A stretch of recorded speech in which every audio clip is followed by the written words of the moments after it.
weeks ago we had learned few things from the book of Ruth. 2 వారங்களுக்கு మున్பாக రూతిన్ పుస్తకத்திலிருந்து சில காரியங்களை நாம் கற்றுக்கொண்டோம். 2 వారముల క్రితంగా రూత్ గురించి కొన్ని విషయాలను మనం నేర్చుకొని ఉన్నాము. One important truth we learned is that if we have to destroy our life and ministry, the easiest thing is to run away from our problems. நாம் கற்றுக்கொண்ட ஒரு முக்கியமான சத்தியம் என்னவென்றால் நம்முடைய ஜீவியத்தையும் நம்முடைய ஊழியத்தையும் நாம் அழித்துக் கொள்ள வேண்டும் என்றால் நாம் சந்திக்கிறதான பிரச்சனைகளிலிருந்து தப்பி ஓடும்படியாக வழி தேடுவதாகும். ఒక ప్రాముఖ్యమైన విషయం నేర్చుకొని ఉన్నామనగా మన జీవితము మన పరిచర్య నశింపజేయాలన్నప్పుడు ఆ సమస్యల నుండి పరిగెత్తిపోవటే అయినది. Brothers and sisters, please come forward. முன்னால எலும்பி முன்னால உட்காருங்களே. ஏராள இடம் இங்கே இருக்குது. பின்னாலே அவ்வளோ க்ரௌடட் ஆகிருக்குது. அங்கே எலும்பி முன்னால் வரீங்க. Brothers,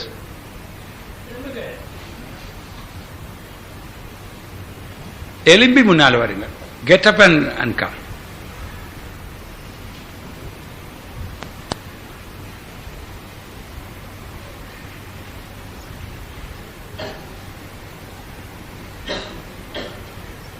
When we look in the Word of God, this Elimelech's family was a beautiful family.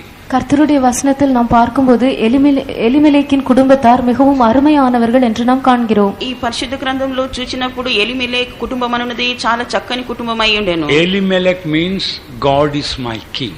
Elimelech என்றால் தேவன் என்னுடைய ராஜா. ఎలిమెలెక్ అని చెప్పినప్పుడు దేవుడు మా రాజు అయ్యున్నాడు. They lived in Bethlehem, Judah. Bethlehem means house of bread. அவர்கள் யூதாவில் உள்ள பெத்லஹேமிலே வசித்து வந்தார்கள். பெத்லஹேம் என்றால் அப்பத்தின் வீடாகும். యూదా బెత్లెహేంలో వారు నివసించి ఉన్నారు. బెత్లెహేం అని చెప్పినప్పుడు రొట్టె యొక్క మందిరమై ఉన్నది. Judah means praise. యూదా என்றால் துதியாகும். యూదా అనగా స్తుతి అయినది. They were Ephrathites. அவர்கள் எப்ராத்தியராய் இருந்தனர். వారు ఎఫ్రాయియులై ఉండిరి. Ephrath means fruitful. ఎప్రాతా என்றால் కని கொடுப்பதா என்ற அர்த்தம். ఎఫ్రాయియులు అని చెప్పినప్పుడు ఫలించువారని అర్థము. They had 2 sons, Mahlon and Chilion. அவர்களுக்கு 2 குமாரர்கள் இருந்தார்கள், மக்லோன், கிலியோன். వారికి 2 కుమారులు ఉండిరి, మహ్లోను, కిలియోను. One meaning of Mahlon is saw. Mahlon என்றதான பெயருக்கு ஒரு அர்த்தம் பட்டயம் என்பதாகும். మహ్లోన్ అని చెప్పినప్పుడు ఒక అర్థం song, singing, song. பாட்டு என்பதாகும். చూచుట అని అర్థమైనది. And Chilion means complete. పాట అయినది. கிலியோன் என்றால் பூரணமாய் இருப்பது. కిలియోన్ అని చెప్పినప్పుడు సంపూర్ణమని చెప్పబడుచున్నది. So when we put all of these things together, இந்த எல்லா காரியங்களையும் நாம் ஒன்றாக சேர்த்து பார்க்கும்போது ఈ కార్యములన్నీ మనం చేర్చినప్పుడు God was their king. தேவன் அவர்களுடைய ராஜாவா இருந்தார். దేవుడు వారి రాజు అయ్యుండెను. They lived praising and singing to the Lord. அவர்கள் கர்த்தரை எப்போதும் துதித்து பாடுகிறவர்களாய் காணப்பட்டார்கள். వారు ఎల్లప్పుడూ దేవుని స్తుతించు పాడుచు ఉన్నవారుగా కనబడిరి. They lived in the house of bread, full of fruitfulness. அவர்கள் அப்பத்தின் வீட்டிலே கனி கொடுக்கிறவர்களாய் ஜீவித்து வந்தார்கள். వారు అప్పము లేక రొట్టె ఇంటిలో బాగా ఫలించువారుగా జీవించుండిరి. They had a pleasant spiritual life which was complete. அவர்கள் நிறைவுள்ளதான ஒரு நல்ல ஆவிக்குரிய ஜீவியம் உடையவர்களாயும் இருந்தனர். వారు నిండైన ఆత్మీయ జీవం గలవారై ఉండిరి. But all these things they lost when they ran away from their problem. ஆனால் அவர்களோ தங்களுடைய பிரச்சனைகளை விட்டு ஓடி போன போது இந்த எல்லா ஆசீர்வாதங்களையும் இழந்து விட்டார்கள். వారైతే ఈ సమస్యల నుండి పారిపోయినప్పుడు వారి ఆశీర్వాదములన్నీ కోల్పోయిరి. Last time we learned, when we face problems, don't run away from the problems, but run to God and cry to God. நாம் கடைசி முறை இவ்வாறாக படித்தோம். நாம் பிரச்சனைகளை சந்திக்கும் போது அந்த பிரச்சனைகளிலிருந்து தப்பி ஓடும்படியாக நாம் ஒருபோதும் வகை தேடக்கூடாது. அதற்கு பதிலாக அந்த பிரச்சனைகளின் மத்தியிலிருந்து நாம் தேவனிடத்திற்கு சென்று தேவனை நோக்கி பார்க்க வேண்டும் என்று நாம் கற்றுக்கொண்டோம். గత వారంలో మనం ఈలాగ నేర్చుకున్నాము. మనకు సమస్యలు ఏర్పడినప్పుడు ఆ సమస్యల నుండి తప్పించుకొని పారిపోవట కాదు, కానీ ఆ సమస్యలు మనకి ఏర్పడినప్పుడు దేవుని సన్నిధిలోనికి వెళ్ళటం గురించి మనం నేర్చుకొని ఉన్నాము. Today we will study the second mistake of Naomi. இன்று நவோமி செய்ததான இரண்டாவது தவறை குறித்து நாம் படிப்போம். ఈ దినమున నయోమి చేసిన రెండవ తప్పిదమును గురించి మనం నేర్చుకుందాము. What was the second mistake that we find here in the first chapter? முதலாம் அதிகாரத்திலே நாம் அறிந்து கொள்கிறதான அந்த இரண்டாவது தவறு என்ன? ఈ మొదటి అధ్యాయములో ఆమె చేసిన రెండవ తప్పు ఏమైనది? We may wonder why Naomi was trying to send away the daughters-in-law back to Moab. ஏன் நகோமி தன்னுடைய மருமகள்மாரை மறுபடியுமாக மோவாப் தேசத்துக்கு அனுப்பிவிட பிரயாசப்பட்டாள் என்பதை குறித்து நாம் திகைக்கிறவர்களாய் காணப்படுவோம். నయోమి ఎందుకు తన ఇద్దరి కోడళ్లను మరలా మోయాబు దేశమునకు వెళ్ళమని చెప్పుచున్నదని దీని గురించి ఆశ్చర్యపడవచ్చును. Naturally we will think Naomi being an old woman and she has no daughters or sons to look after her, so if these two young girls will come to look after her, she should appreciate it, isn't it? நகோமிக்கு இப்பொழுது வயதும் சென்று விட்டது. அவள் வயது சென்றவளாய் இருக்கிறாள். அவளுக்கு குமாரரோ குமாரத்திகளோ இல்லை. ஆகவே அவளை கவனிக்கும்படியாக இந்த இரண்டு வாலிப பெண்களும் அவளோடு கூட தொடர்ந்து வந்தால் அவளுக்கு நல்லதுதானே என்றுதான் நாம் இயற்கையாக நினைக்க கூடும். అయితే నయోమికి ఆమెకి ఎవరును కుమారును కుమార్తెను లేరు. అయితే ఇద్దరు కోడళ్ళు తనతో వచ్చిన ఏళ్ళ ఆమెకు పరిచర్య చేయుటకు మంచిదే కదా అని ఈ విధంగా మనం మెచ్చుకొనవచ్చును. Then why was she telling go back to Moab? அப்படி இருக்க நீங்கள் திரும்பவுமாக உங்கள் தேசமாகிய அந்த மோவாப் தேசத்துக்கு சென்று விடுங்கள் என்று ஏன் அவர்களிடத்தில் சொல்ல வேண்டும்? అయితే నయోమి తన కోడళ్ళను చూసి ఎందుకు మీ యొక్క స్వదేశములకు మోయాబునకు తిరిగి వెళ్ళుడని చెప్పుచున్నది. If she had taken these daughters-in-law to Canaan, what could happen? அவள் ஒருவேளை தன்னுடைய மருமக்களை எல்லாம் கானான் தேசத்திற்கு தன்னோடு கூட அழைத்து சென்றிருப்பாள். ஆனால் என்ன சம்பவித்திருக்க கூடும்? ఒకవేళ తన ఇద్దరు కోడళ్లను మోయాబు కానాను దేశంలో తీసుకుని వెళ్ళినట్లయితే ఏం సంభవించును?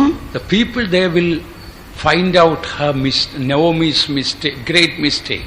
அங்க இருக்கிறதான ஜனங்கள் நகோமி செய்ததான அந்த பெரிய தவறை கண்டுபிடித்திருப்பார்கள். అయితే అక్కడ ఉన్న జనులు నయోమి చేసిన గొప్ప తప్పిదమును కనుగొందురు. She went to Moab and she gave her sons heathen women as wives. அவள் மோவாப் தேசத்திற்கு சென்று தன்னுடைய குமாரருக்கு அந்நிய புறஜாதியாராகிய அந்த பெண்களை மனைவிகளாக எடுத்துக்கொண்டாள் என்பதை இவர்கள் கண்டுபிடிப்பார்கள். ఈ మోయాబు దేశంలోకి వెళ్ళి తన కొడుకులకు ఆ మోయాబు స్త్రీలనగా అన్యజనుల స్త్రీలను ఇచ్చి ఉన్నారని ఈ దేశం వారు కనుగొందురు. So she wanted to cover up her sin of going to Moab and getting heathen daughters-in-law. ஆகவே தான் மோவாப் தேசத்திற்கு சென்று அந்நிய ஸ்திரீகளை தன்னுடைய மருமக்களாக அவள் எடுத்துக்கொண்டதான இந்த தன்னுடைய பாவத்தை மறைக்கும்படியாக அவள் பிரயாசப்பட்டாள். ఆమె మోయాబు దేశంలోకి వెళ్లి ఆ మోయాబు దేశంలో అన్యజనులైన స్త్రీలను తన కోడళ్లుగా చేసుకున్నది అది ఈ పాపమును కప్పివేయుటకే అలాగ చేసెను. We also can do that mistake to destroy our life and ministry. நாமும் கூட நம்முடைய ஜீவியத்தையும் ஊழியத்தையும் அழிக்கும்படியாக இதே தவறை செய்யலாம். మనము కూడా మన జీవితమును మన పరిచర్యను నశింప చేసుకొనుటకు ఈలాగు చేయవచ్చును. The second mistake is to cover up our sins. இரண்டாவது தவறு நம்முடைய பாவங்களை மறைப்பதாகும். రెండవ తప్పిదం ఏమనగా మన పాపములను కప్పివేసుకొనుట. He that covereth his sins shall not prosper, but he that confesseth and forsaketh shall have mercy. தன் பாவங்களை மறைக்கிறவன் வாழ்வடைய மாட்டான், அவைகளை அறிக்கை செய்து விட்டு விடுகிறவனோ இரக்கம் பெறுவான். తన పాపములను కప్పివేయువాడు వర్ధిల్లుడు కాని దాన్ని ఒప్పుకోలు చేర్చి విడిచిపెట్టువాడు వర్ధిల్లును. In your life, if you make any small mistake, God has given you people above you that immediately you may confess and repent and renounce that. உங்களுடைய ஜீவியத்தில் நீங்கள் ஏதாவது ஒரு சிறிய தவறை செய்துவிட்டாலும் கூட அதற்காக உடனடியாக மனஸ்தாபப்பட்டு அதை அறிக்கை செய்து அதை விட்டுவிடும்படியாக தேவன் உங்களுக்கு மேலாக ஆட்களை நடத்திப்புக்காரரை வைத்திருக்கிறார். మీరు కూడా మీ జీవితంలో ఏదైనా తప్పిదం చేసిన ఎడల దాన్ని గ్రహించి ఒప్పుకోలు చేసి విడిచిపెట్టి దాన్ని మీ యొక్క పై నాయకులకు చెప్పుటకు దేవుడు మీకు అనుగ్రహించున్నారు. And what was the third mistake of Naomi? நகோமியினுடைய மூன்றாவது தவறு என்ன? నయోమి యొక్క మూడవ తప్పిదం లేక పొరపాటు ఏమి? She became bitter against God. அவள் தேவனுக்கு விரோதமாக கசப்பு நிறைந்தவளாய் இருந்தாள். ఆమె దేవునికి విరోధముగా చేదైనదిగా కనబడుచున్నది. Step by step, at the final step she came to, she was bitter against God. படிப்படியாக விதமாக அவள் சென்று கொண்டே இருந்தால் கடைசியாக அவள் வரும்போது தேவனுக்கு விரோதமாகவே துக்கம் கொண்டவளாய் கசப்பு நிறைந்தவளாய் காணப்பட்டாள். మెట్టు మెట్టుగా వచ్చు చివరిగా దేవునికి విరోధముగా చేదైన అనుభవం కలిగిన దానిగా ఉండేను. Read first chapter verse 20 and 21 only in Tamil. முதலாம் அதிகாரம் 20 21 வசனங்கள். మొదటి అధ్యాయం 20 21వ వాక్యము.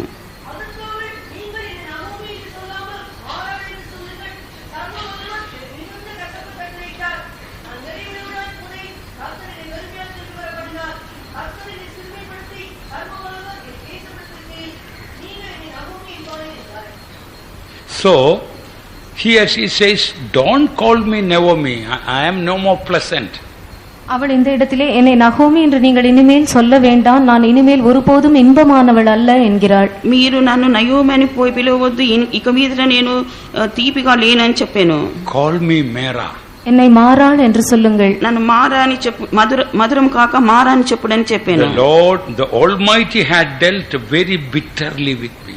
சர்வவல்லவர் எனக்கு மிகுந்த கசப்பை கட்டளையிட்டார். సర్వశక్తుడు నాకు చాలా దుఃఖమును కలుగజేసెను. One great truth we learn here. இந்த இடத்திலே ஒரு முக்கியமான ஒரு பெரிய சத்தியத்தை நாம் கற்றுக்கொள்கிறோம். ఇక్కడ ప్రాముఖ్యమైన సత్యమును నేర్చుకొనుచున్నాము. When we cover up our mistakes, நாம் நம்முடைய தவறுகளை மறைக்கும் போது, మనము మన తప్పులను లేక పొరపాట్లను కప్పివేయినప్పుడు our good relationship with God is cut off. நாம் தேவனோடு கொண்டுள்ளதான அந்த நல்ல ஐக்கியம் என்பது அது முற்றிலும் முறிந்து போகிறது. మనకు దేవునితో ఉన్న మంచి సంబంధం అనేది కొట్టివేయబడును. For all our problems we will start blaming God. நம்முடைய எல்லா பிரச்சனைகளுக்கும் நாம் தேவனையே குற்றஞ்சாட்ட ஆரம்பித்து விடுவோம். మన ప్రతి ఒక్క సమస్యకు దేవుని మీదనే నేరం మోపుటకు ఆరంభించేదము. Here she puts all the blame upon God for what happened to her. தனக்கு சம்பவித்ததான எல்லா காரியங்களுக்கும் எல்லா தவறையும் அவள் தேவன் மேலேயே இப்பொழுது சாற்றி விடுகிறாள். తనకు జీవితంలో సంభవించిన కార్యములని సంగతులన్నీ దేవుని మీద నేరం మోపుచున్నది. Not only when you cover up your sins, not only you become bitter against God, you will become bitter against your elders, those who are above you. நீங்கள் உங்களுடைய பாவங்களை மறைக்கும்படியாக பிரயாசப்படும் போது தேவனுக்கு விரோதமாக கசப்புள்ளவர்களாக மாறுவது மட்டுமல்ல, தேவன் உங்களுக்கு மேலாக வைத்திருக்கிறதான நடத்திப்புக்காரருக்கு விரோதமாகவும் கசப்புள்ளவர்களாக மாறிவிடுவீர்கள். మీరు మీ యొక్క పాపములు కప్పుకున్నట్లయితే మీ జీవితంలో మీరు చేదుగా మారటం మాత్రమే కాదు, మీకున్న పైనున్న వారికి కూడా మీరు చేదుగా మార్చబడుదురు. See, when she became bitter against God, what happened to her? அவள் தேவனுக்கு விரோதமாக கசப்புள்ளவளாய் காணப்பட்ட போது அவளுக்கு என்ன நடந்தது? ఆమె దేవునికి విరోధంగా చేదైన దానిగా అయినప్పుడు ఏం జరిగేను? She was rather destroying the souls rather than encouraging them. அவள் ஆத்துமாக்களை உற்சாகப்படுத்தி தைரியப்படுத்துவதற்கு பதிலாக அவர்களை அழிக்க கூடியதான விதத்தில் கிரியை செய்கிறவளாய் காணப்பட்டாள். ఆమె ఆత్మలను ఉత్సాహపరచుట బదులుగా అధైర్యపరుస్తూ ఉండేను.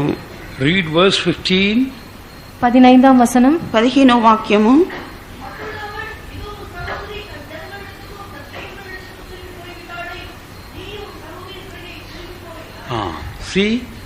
See the wrong advice Naomi was giving to Ruth.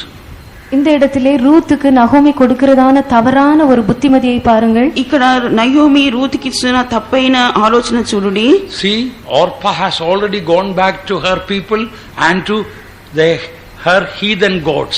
ஓர்பா ஏற்கனவே தன்னுடைய ஜனங்களிடத்திற்கும் தன்னுடைய அந்நிய தேவர்களிடத்திற்கும் திரும்பி போய்விட்டாளே என்கிறாள். ఓర్పా ముందుగానే తన జనుల యొద్దకును తన దేవుని అన్య దేవుని యొద్దకును తిరిగిపోయినని చెప్పుచున్నది. You also do the same thing. நீயும் அவண்ணமாகவே செய். నీవు కూడా అలాగే చేయుము. Now you are trying to come to the true living God in Canaan. இப்பொழுது நீ கானானில் இருக்கிற உண்மையான ஜீவனுள்ள தேவனிடத்திற்கு வரும்படியாக பிரயாசப்படுகிறாய். కానాన్లో ఉన్న నిజమైన దేవుని యొద్దకు రావాలని నీవు ప్రయాసపడుచున్నావు. No, don't do that. You go back to your old religion, that heathen gods, you go back. இல்ல, நீ அப்படி செய்ய வேண்டாம். நீ உன்னுடைய பழைய அதே மதத்திற்கும் உன்னுடைய அந்நிய தேவர்களிடத்திற்கும் திரும்பி சென்று விடு என்கிறாள். నీవు అలా చేయవద్దు, నీ ప్రాచీన జనమునకు లేక అన్య దేవతలను పూజించుటకు వెళ్ళమని చెప్తున్నది. Can you imagine a child of God, a child of Israel, a daughter of Israel is giving advice to own daughter-in-law in this way? ஒரு தேவனுடைய பிள்ளை இஸ்ரவேலின் குமாரத்தி என்று சொல்லப்படுகிறவள் தன்னுடைய சொந்த மருமக்களுக்கு இவ்விதமான ஒரு புத்திமதியை கொடுப்பதை குறித்து உங்களால் கற்பனை செய்ய முடிகிறதா? ఒక దేవుని బిడ్డ ఇశ్రాయేలు కుమార్తె ఈ విధంగా తన కోడలికి ఈ విధంగా తప్పైన బోధన ఇస్తున్నది మీరు ఊహించగలరా? So backslidden workers do more harm to souls than backslidden believers. பின்மாறி போயிருக்கிறதான விசுவாசிகளை பார்க்கிலும் பின்மாற்றத்தில் சென்றிருக்கிறதான ஊழியக்காரர் ஆத்துமாக்களுக்கு இன்னும் அதிகமான கேடை விளைவிக்கிறவர்களாய் காணப்படுவார்கள். వెనుకంజ వేసిన విశ్వాసుల కంటేను వెనుకంజ వేసిన సేవకులు అనేవారు ఆత్మలను ఎక్కువగా నశింపచేయగలవారయ్యుందురు. When we read this chapter, Ruth chapter 1, 12 times it repeats go back or return, 12 times. இந்த ரூத்தின் புஸ்தகம் 1ஆம் அதிகாரத்தை நாம் வாசிக்கும் போது 12 முறை நீ திரும்பி போய்விடு என்று சொல்கிறதான பதத்தை நாம் பார்க்கிறோம். ఈ రూతు మొదటి అధ్యాయంలో తిరిగి వెళ్ళుడు అని 12 పర్యాయములు మనం చూడగలము. Naomi was worse than the prodigal son in the story of the Bible. வேதாகமத்தில் நாம் கற்றறிந்திருக்கிறதான கெட்ட குமாரனை பார்க்கிலும் இந்த நகோமி இன்னும் மோசமான நிலவரத்தில் இருக்கிறவளாய் காணப்பட்டாள். పరిశుద్ధ గ్రంథంలో తప్పిపోయిన కుమారి కంటేను ఈ నయోమి బహు దౌర్భాగ్యురాలయ్యుండెను. When prodigal son was very hungry, he realized his state and returned to father's home. இந்த கெட்ட குமாரன் மிகவும் பசியாய் இருந்தபோது தன்னுடைய சொந்த நிலவரத்தை அவன் உணர்ந்தவனாய் மனம் திரும்பி தன்னுடைய தகப்பன் வீட்டிற்கு திரும்பி வந்தான். ఈ తప్పిపోయిన కుమారుడు బాగా ఆకలిగొనినప్పుడు మారు మనసు పొంది తన తండ్రి ఇంటికి తిరిగి వెళ్ళెను. The prodigal son returned to father's home because he realized there was enough bread and to spare in his father's home. இந்த கெட்ட குமாரன் தன்னுடைய தகப்பன் வீட்டிற்கு வருவதற்கு காரணம் தன்னுடைய தகப்பன் வீட்டில் அதிகமான ஆகாரமும் புசிப்பதற்கு இன்னும் ஏராளமாக இருப்பதையும் அவன் உணர்ந்தான். ఈ తప్పిపోయిన కుమారుడు తన తండ్రి ఇంటికి వెళ్ళినట్లయితే అక్కడ అన్నము సమృద్ధిగా ఉన్నదని ఎరిగిన వాడే అక్కడ వెళ్ళవలనని కోరెను. Read that in Luke chapter 15 verse 17. லூக்கா சுவிசேஷம் 15ஆம் அதிகாரம் 17ஆம் வசனம். లూకా సువార్త 15వ అధ్యాయం 17వ వాక్యము.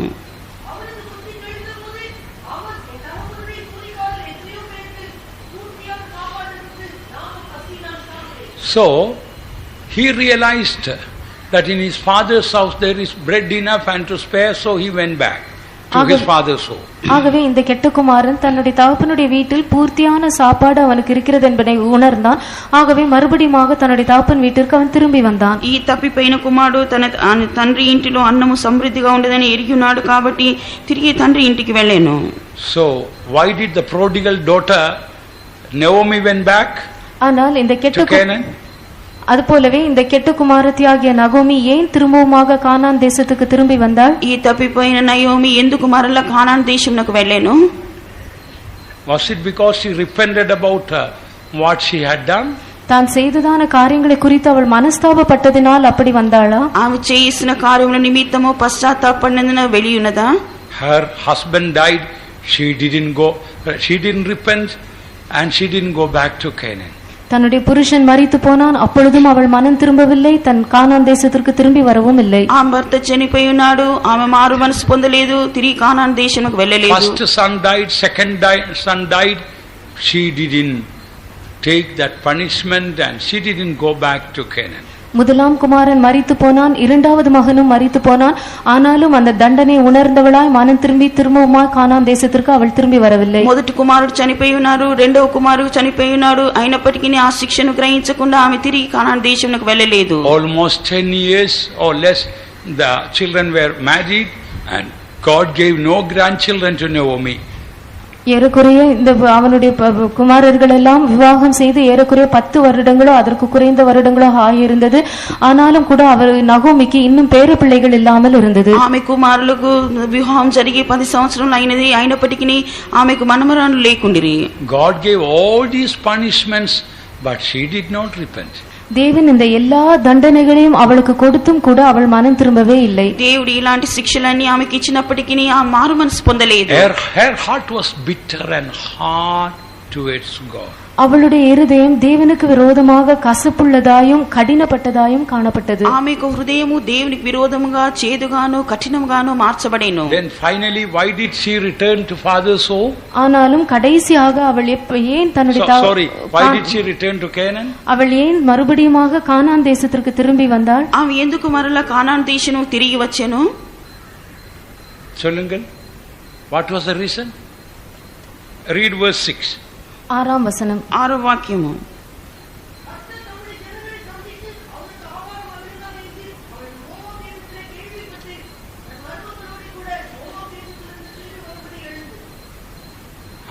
என்ன காரணம்? Why did she go back? Not because God punished her, no. தேவன் அவளை தண்டித்ததினால் அவள் வரவில்லை. ఆమె దేవుడు శిక్షించినందున వెళ్ళుట కోరలేదు. She heard there was bread in Canaan, that's why. கானான் தேசத்திலே ஆகாரம் உண்டாயிருக்கிறது என்று அவள் கேள்விப்பட்டாள். அவ்வளவுதான். కానాను దేశంలో ఆహారం సమృద్ధిగా ఉండనని వినెను. Prodigal son returned to the father's home because he realized there was bread enough and to spare. கெட்ட குமாரனும் கூட தன்னுடைய தகப்பன் வீட்டில் பூர்த்தியான சாப்பாடு இருக்கிறது என்பதை உணர்ந்தபடியினால் திரும்பி வந்தான். తప్పిపోయిన కుమారుడు కూడా తన తండ్రి ఇంటిలో ఆహారం సమృద్ధిగా ఉండేనని గ్రహించినందున తిరిగి వెళ్ళెను. And the prodigal daughter also returned to Canaan because she heard there was bread in the land. கெட்ட குமாரத்தையும் கூட கானான் தேசத்திலே ஆகாரம் இருக்கிறது என்று கேள்விப்பட்டபடியினால் தான் திரும்பி வந்தாள். ఈ తప్పిపోయిన కుమార్తె కూడా కానాను దేశంలో ఆహారం ఉన్నదని వినెను కాబట్టి తిరిగి వెళ్ళుట కోరెను. But there was a difference between the prodigal son and the prodigal Naomi. ஆனால் கெட்ட குமாரனுக்கும் கெட்டு போன இந்த நகோமிக்கும் இடையே ஒரு வித்தியாசம் உண்டு. తప్పిపోయిన కుమారునికి తప్పిపోయిన ఈ నహోమికి మధ్యలో ఒక తేడా కలదు. When the prodigal son returned to the father's home, he repented and he confessed his own mistakes. I have sinned against you and against heaven. கெட்ட குமாரன் தன்னுடைய தகப்பன் வீட்டிற்கு திரும்பி வரும்போது தன்னுடைய தவறுகளை தன்னுடைய குற்றத்தை உணர்ந்தவனாய் அவைகளுக்காக மனஸ்தாபப்பட்டவனாய் திரும்பி வந்தான். தகப்பனிடத்தில் வந்து தகப்பனே உமக்கு விரோதமாகவும் பரத்துக்கு விரோதமாகவும் பாவம் செய்தேன் என்று சொன்னான். ఈ తప్పిపోయిన కుమారుడు తన చేసిన తప్పిదమును నిజముగా గ్రహించి దాని కొరకు పశ్చాత్తాపడి తండ్రి నేను నీ పరలోకమునకును విరోధముగా నీ ఎదుటను పాపం చేస్తునని ఒప్పుకోలు చేసెను. But Naomi, instead of owning her own mistakes, I shouldn't have gone to Moab, I shouldn't have given my children in marriage to the heathen women. Instead of admitting the mistake, she became bitter against God. ஆனால் நகோமியோ நான் Moab தேசத்திற்கு சென்றிருக்க கூடாது, நான் என்னுடைய குமாரரை அங்குள்ளதான அந்நிய ஸ்திரீகளுக்கு நான் விவாகத்தில் கொடுத்திருக்க கூடாது என்று சொல்லி விதமாக தன்னுடைய குற்றங்களை ஒத்துக்கொள்வதற்கு பதிலாக தேவனுக்கு விரோதமாக கசப்புள்ளவளாக மாறினாள். ఇక్కడ నయోమిని చూసినప్పుడు నేను మోయాబు దేశంలో వెళ్ళకూడదు, మోయాబు దేశం వెళ్ళిన తర్వాత నేను అన్య స్త్రీలను కోడన్లుగా తీసుకొని ఉన్నానని ఈ విధంగా తన తప్పిదములు గ్రహించడం బదులుగా దేవునికి విరోధముగా ఆమె చేదాయను. So Naomi was worse than the prodigal son. ஆகவே நகோமி கெட்ட குமாரனை பார்க்கிலும் இன்னும் மோசமானவளாக காணப்பட்டாள். కాబట్టి నయోమి తప్పిపోయిన కుమారుడి కంటే దౌర్భాగ్యురాలిగా కనపడుచున్నది. Read verse 21, Ruth 1:21. ரூத் 1ஆம் அதிகாரம் 21ஆம் வசனம். రూతు 1వ అధ్యాయం 21వ వాక్యము. போதும். I went out full and the Lord had brought me home empty. நான் நிறைவுள்ளவளாய் போனேன், கர்த்தர் என்னை வெறுமையாய் திரும்பி வர பண்ணினார். నేను సమృద్ధి గలదాన్నై వెళ్ళి తిని యెహోవా నన్ను రిక్తురాలుగా తిరిగి రాజేసెను. Same thing the prodigal son also did, isn't it? ఇదేதான் கெட்ட కుమారனும் செய்தான் அல்லவா? ఇదే విధంగా తప్పిపోయిన కుమారుడు కూడా చేసి ఉన్నాడు కదా. I went out full. நான் நிறைவுள்ளவனாக வெளியே சென்றேன். నేను సమృద్ధి గలవానివై నేను వెళ్ళి ఉన్నాను. And now came back empty. ஆனால் இப்பொழுதோ வெறுமையாய் திரும்பி வந்திருக்கிறேன். ఇప్పుడు నేను రిక్తునిగా తిరిగి వచ్చి ఉన్నాను. The prodigal son collected all the substance he had. He went out full. கெட்ட குமாரன் தனக்குரியதான எல்லா ஆஸ்திகளையும் சேர்த்து கொண்டு சம்பூர்ணமுள்ளவனாய் வெளியே புறப்பட்டு போனான். ఈ తప్పిపోయిన కుమారుడు తన ఆస్తినంతను సమకూర్చుకొని సమృద్ధి గలవాడై వెళ్ళిపోయాను. And the prodigal son returned. How did he come back? He came back empty. ஆனால் இந்த கெட்ட குமாரன் திரும்பி வரும்போது அவன் எவ்விதமாக திரும்பினான்? வெறுமையாக திரும்பி வந்தான். అయితే ఈ తప్పిపోయిన కుమారుడు ఏ విధంగా వచ్చినాడు? వచ్చినప్పుడు రిక్తునిగా వచ్చెను. The prodigal daughter also, she went out full and came back home empty. இந்த கெட்ட குமாரத்தையும் கூட அவள் நிறைவுள்ளவளாய் வெளியே சென்றாள். ஆனால் வெறுமையானவளாக திரும்பி வீட்டிற்கு வந்தாள். ఈ తప్పిపోయిన కుమార్తె కూడా తాను వెళ్ళినప్పుడు సమృద్ధిగా వెళ్ళెను, వచ్చినప్పుడు తను రిక్తురాలుగా వచ్చెను. So if you want to destroy your life and ministry very quickly, you do these three things. ஆகவே நீங்கள் உங்களுடைய ஜீவியத்தையும் ஊழியத்தையும் அதி சீக்கிரமாக அழித்துக் கொள்ள வேண்டும் என்றால் நீங்கள் இந்த 3 காரியங்களையும் செய்யுங்கள். మీరు కూడా మీ జీవితమును మీ పరిచర్యను అతి త్వరగా నశింపజేసుకొనవలనంటే ఈ 3 విషయములు మీరు చేయవచ్చును. First, when you face problems, you try to run away from that. முதலாவதாக நீங்கள் பலவிதமான பிரச்சனைகளை சந்திக்கும் போது அந்த பிரச்சனைகளிலிருந்து தப்பி ஓட வழி பார்ப்பது. మొట్టమొదటిగా మీకు సమస్యలు ఏర్పడినప్పుడు ఆ సమస్యల నుండి పారిపోవుటకు ప్రయత్నించెదరు. When you go, maybe most of you may be sent away to various faith homes next month. ஒருவேளை அடுத்த மாதம் உங்களில் அநேக பேரும் மற்ற விசுவாச வீடுகளுக்கு மாற்றமாக அனுப்பப்படுவீர்கள். ఒకవేళ వచ్చే నెల మీరందరూ అనేక విశ్వాస గృహములకు పంపబడుదురు. When you face a problem, don't try to run away, don't desire a transfer from that place. அந்த இடத்திலே நீங்கள் ஒரு பிரச்சனையை சந்திக்கும் போது அந்த இடத்திலிருந்து ஓடும்படியாக பிரயாசப்பட வேண்டாம். அங்கிருந்து வேறொரு இடத்திற்கு மாற்றம் வேண்டும் என்று விரும்பவும் கூடாது. మీరు ఉన్న స్థలములో ఏదైనా సమస్య ఏర్పడినప్పుడు ఆ సమస్య నుండి పారిపోవుటకు ప్రయత్నించకుడి, లేకుండా ఆ స్థలము నుండి వెళ్ళిపోటకు బదిలీ అడగకుడి. When we face a problem, transfer is not the remedy but transformation of character. நாம் ஒரு பிரச்சனையை சந்திக்கும் போது நாம் அந்த இடத்திலிருந்து மாறி போவது அதற்கு ஒரு பரிகாரம் அல்ல, அதற்கு பதிலாக நம்முடைய சுபாவம் மறுரூபமாகுவதே அதற்கேற்ற பரிகாரம் ஆகும். మనము ఒక సమస్య మనకి ఏర్పడినప్పుడు ఆ సమస్య నుండి మనం పారిపోవట కాదు గాని దాని యొక్క పరిహారం ఏమనగా మన స్వభావ రూపాంతరం పొందవలేను. Second mistake, covering up sins. இரண்டாவது தவறு நம்முடைய பாவங்களை மறைத்து விடுவது. రెండవ తప్పిదము మన పాపములను కప్పివేసుకొనుట. So we must own our mistakes. நாம் நம்முடைய குற்றங்களை ஒத்துக்கொள்ள வேண்டும். మనము మన తప్పిదములను ఒప్పుకొనవలేను. But when we try to run away from our problems instead of admitting our mistakes with self-pity, we will blame others for our problems.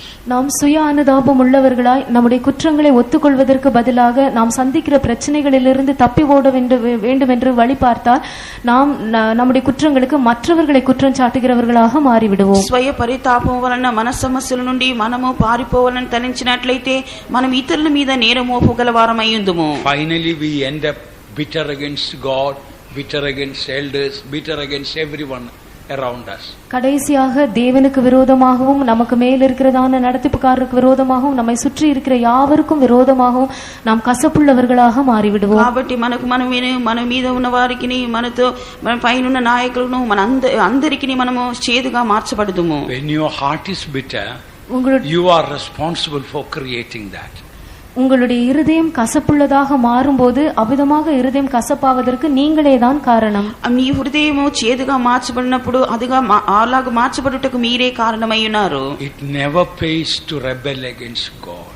தேவனுக்கு விரோதமாக நாம் முரட்டாட்டம் பண்ணுவதில் நமக்கு எந்த விதமான பிரயோஜனமும் இராது. మనం దేవునికి విరోధంగా తిరుగుబాటు చేసినట్లయితే ఏ ప్రయోజనము లేదు. Let us turn to verse 8 and 9. 8, 9 வசனங்கள். 8, 9 వాక్యములు.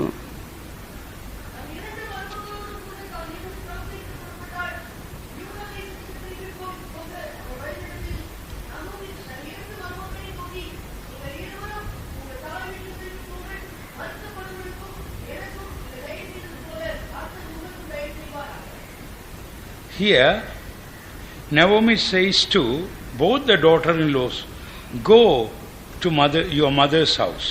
இந்த இடத்திலே நகோமி தன் 2 மருமக்களையும் நோக்கி நீங்கள் இருவரும் உங்கள் தாய் வீட்டுக்கு திரும்பி போங்கள் என்று சொல்கிறாள். ఇచ్చట నయోమి తన ఇద్దరు కోడళ్లను చూచి మీరు మీ తల్లుల ఇండ్లకు తిరిగి వెళ్ళుడని చెప్పుచున్నది. And the Lord give you husbands. தேவன் உங்களுக்கு புருஷர்களை கட்டளையிடுவாராக. దేవుడు మీకు భర్తలను ఇచ్చునని చెప్పాను. When Orpah heard this, ஓர்பா இதை கேள்விப்பட்டபோது, ఓర్పా ఇది వినినప్పుడు, when she heard about husband and mother's home, her mind changed.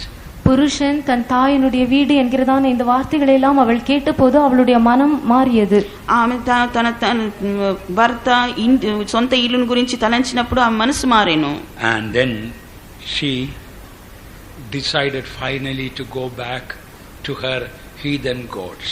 அப்பொழுது அவள் கடைசியாக தன்னுடைய அந்நிய தேவர்களிடத்திற்கே திரும்பும்படியாக தீர்மானித்தாள். చివరిగా అన్య దేవతల యొద్దకు వెళ్ళుటకు ఆమె తీర్మానించెను.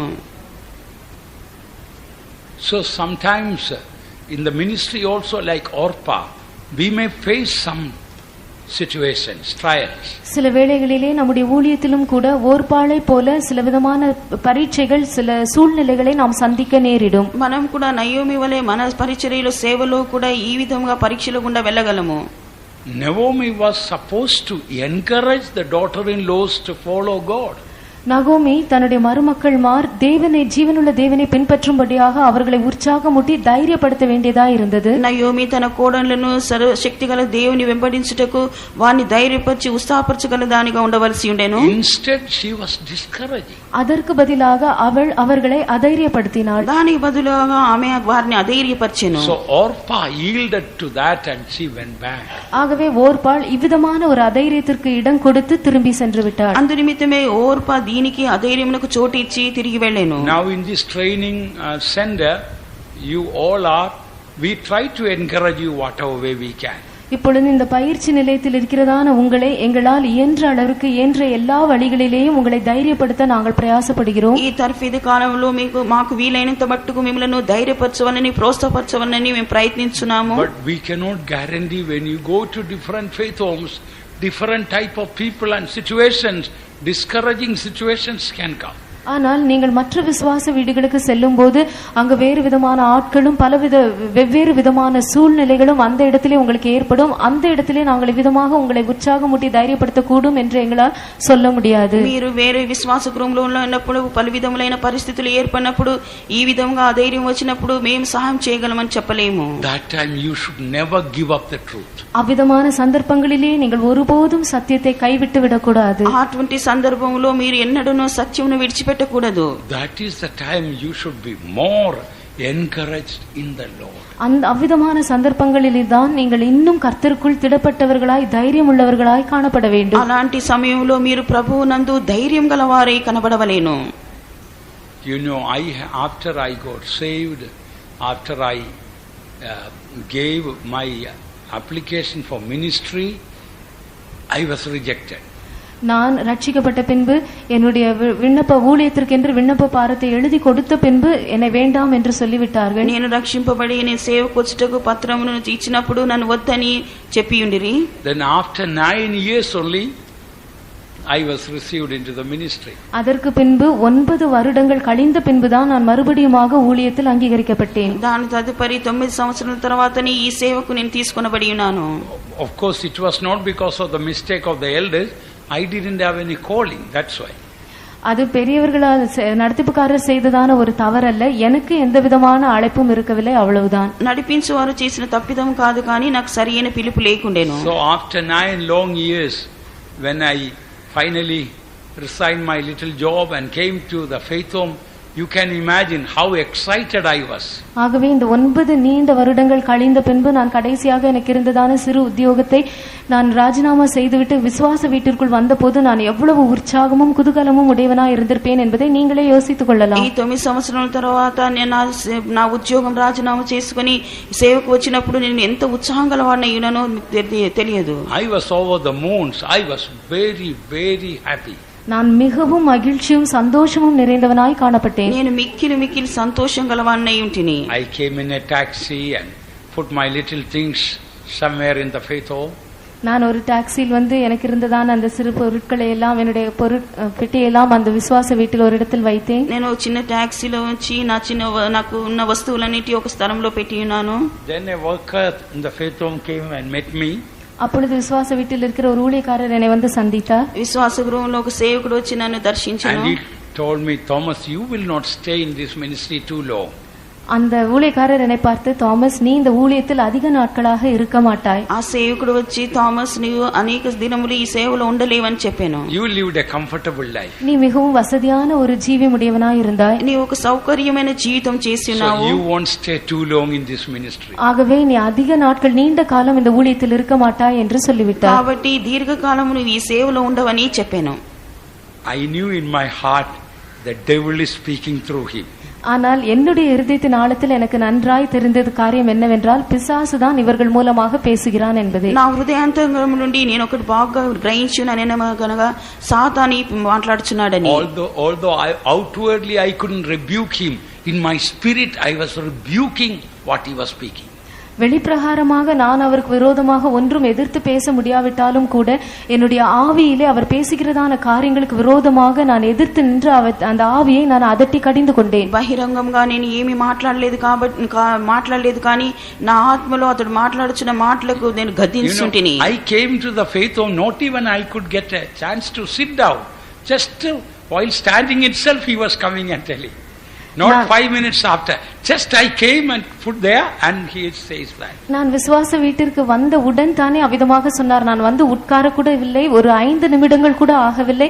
நான் வந்து இன்னும் நின்று கொண்டு இருக்கும்போதே இவர் உடனடியாக வந்து இவ்விதமான காரியத்தை என்னிடத்தில் சொல்லிவிட்டார். విశ్వాస గృహమునకు అప్పుడే వచ్చి ఉన్నాను, నేను కూర్చొనలేదు, నిలబడే ఉన్నాను, 5 నిమిషములు కూడా కాలేదు, అంతలోపుగా ఈ విధంగా చెప్పాను. By the grace of God, instead of getting discouraged, I got all the more encouraged. ஆனால் தேவனுடைய கிருபையினாலே நான் அதைரியப்படுவதற்கு பதிலாக இன்னும் அதிக தைரியம் உள்ளவனாக மாறிவிட்டேன். దేవుని కృప వలన నేను అధైర్యపడుటకు బదులుగా అత్యధికమైన ధైర్యం గలవానిగా కనబడితిని. Later on only in the faith of I realized he was a backslidden worker, and in that backsliding state he died also.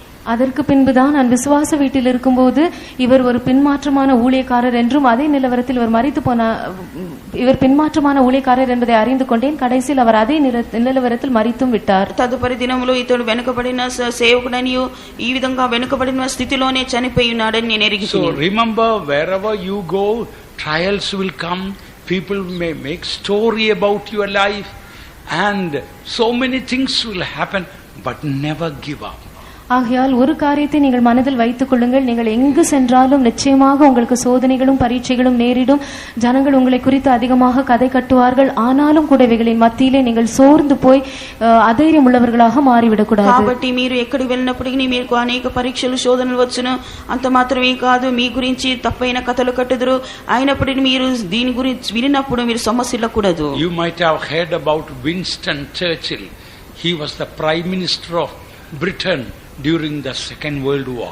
நீங்கள் வின்ஸ்டன் சர்ச்சிலை குறித்து கேள்விப்பட்டிருப்பீர்கள். 2ஆம் உலக மகா யுத்தத்தின் சமயத்திலே அவர் இங்கிலாந்து தேசத்தின் பிரதம மந்திரியாக காணப்பட்டார். విన్స్టన్ గురించి మీరు విని ఉన్నాడు. రెండవ మహా ప్రపంచ యుద్ధంలో అతడు ఉండెను. And after the Second World War, that he had a chance to speak to the university students in a university. அவர் இந்த 2ஆம் உலக மகா யுத்தம் முடிந்த பின்பு ஒரு பல்கலைக்கழகத்தில் இருக்கிறதான மாணவர்களிடத்தில் பேசக்கூடியதான ஒரு தருணம் அவருக்கு கொடுக்கப்பட்டது. రెండవ మహా ప్రపంచ యుద్ధం తర్వాత కళాశాలలో మాట్లాడుటకు అతడికి సందర్భం ఏర్పడెను.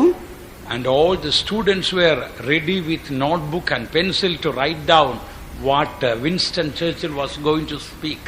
இவ்விதமாக வின்ஸ்டன் சர்ச்சில் சொற்பொழிவாற்றுகையில் அவர் என்ன காரியங்களை சொல்ல போகிறாரோ அதையெல்லாம் குறித்துக் கொள்ளும்படியாக எல்லா மாணவர்களும் கையில் புத்தகங்களையும் பேனாக்களையும் வைத்திருந்தார்கள். విన్స్టన్ చర్చిల్ అతడు ఏం చెప్తారో అని అది వినుటకు విద్యార్థులందరూ తమ చేతుల్లో పుస్తకములను పెన్సిల్ పెట్టుకొని ఉండిరి. He mentioned in short how so many types of sufferings he went through when he was in the army.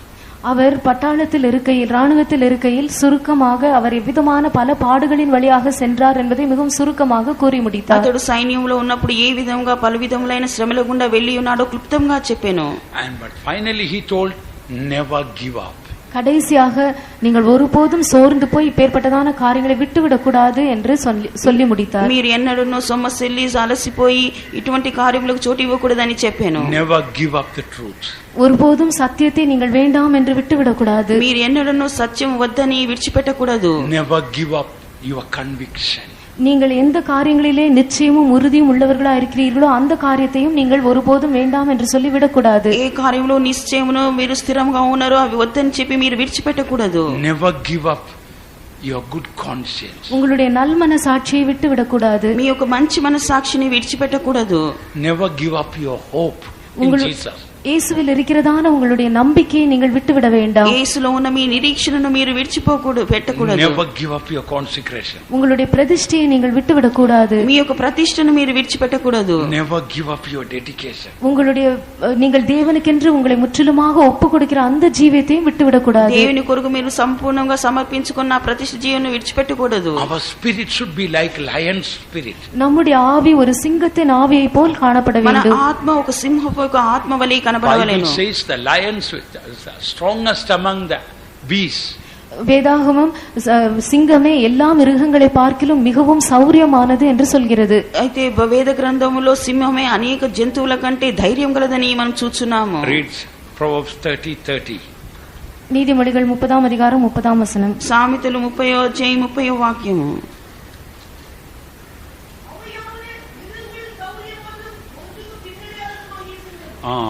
So lions, they give way to nothing. They are a lion which is strongest among beasts and turneth not away for any.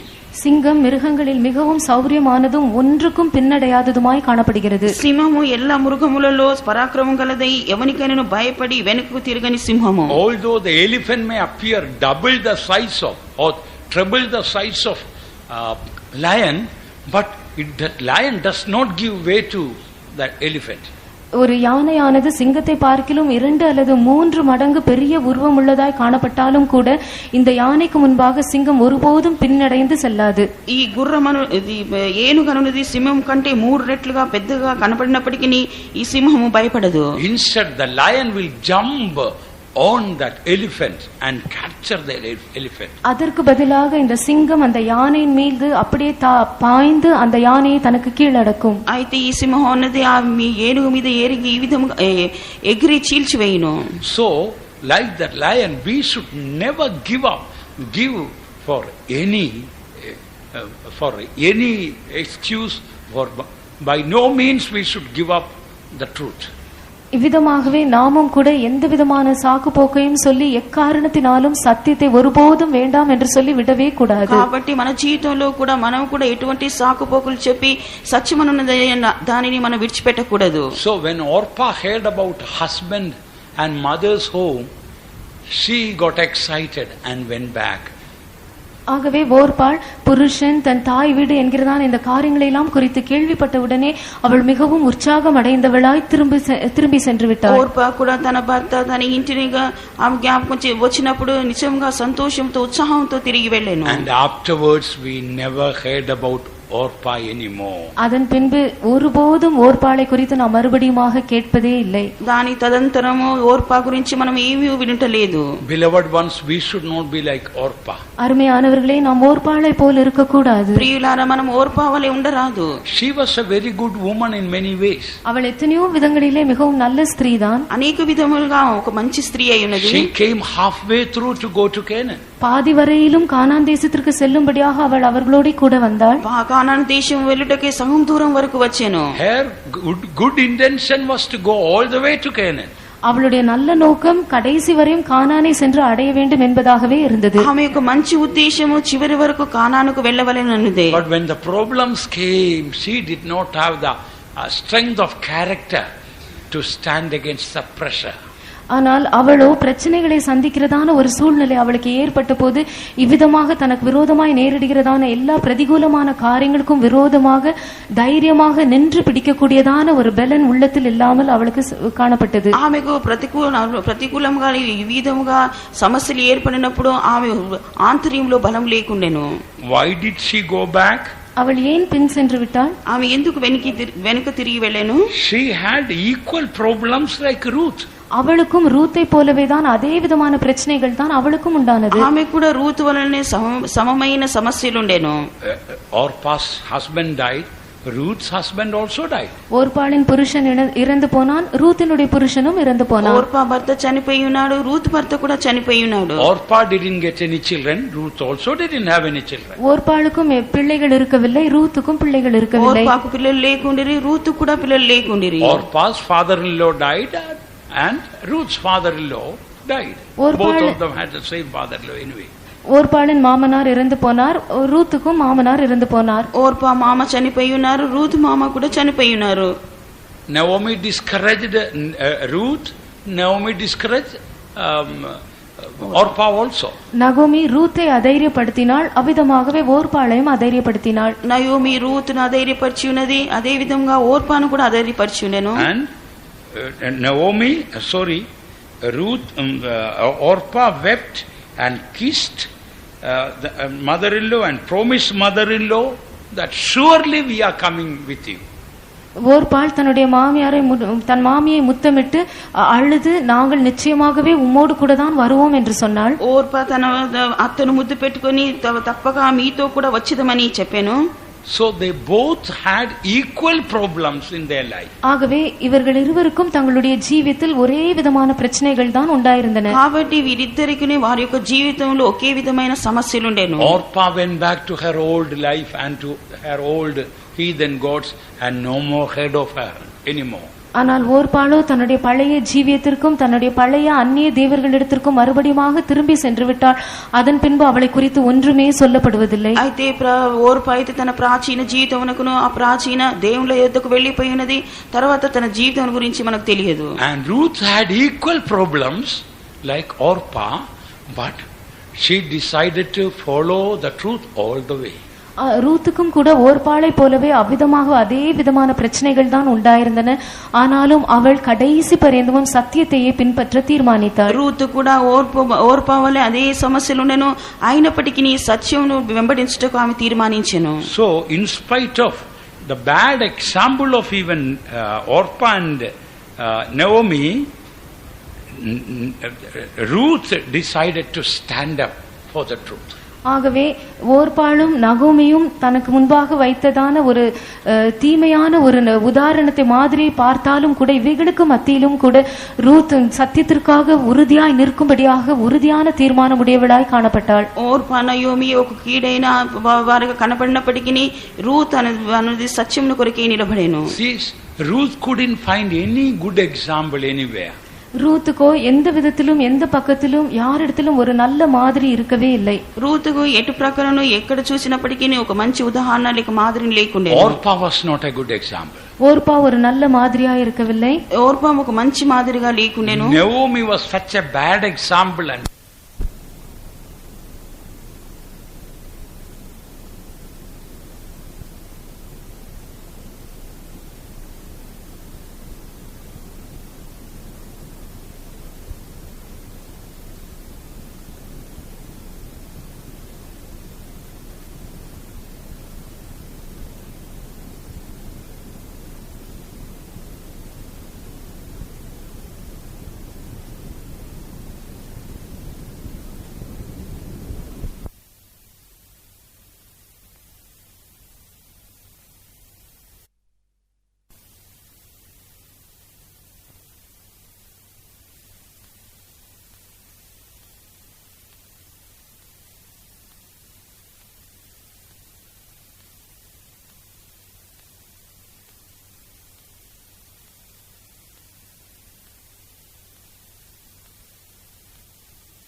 கேடான மாதிரியாக தேவனுக்கு விரோதமாக கசப்புள்ளவளாய் தேவனுக்கு விரோதமாக முறையிடுகிறவளாய் காணப்பட்டாள். Naomi కూడా కీడైన దానిగాను దేవునికి విరోధంగా చేదైన దానిగాను కనబడేను.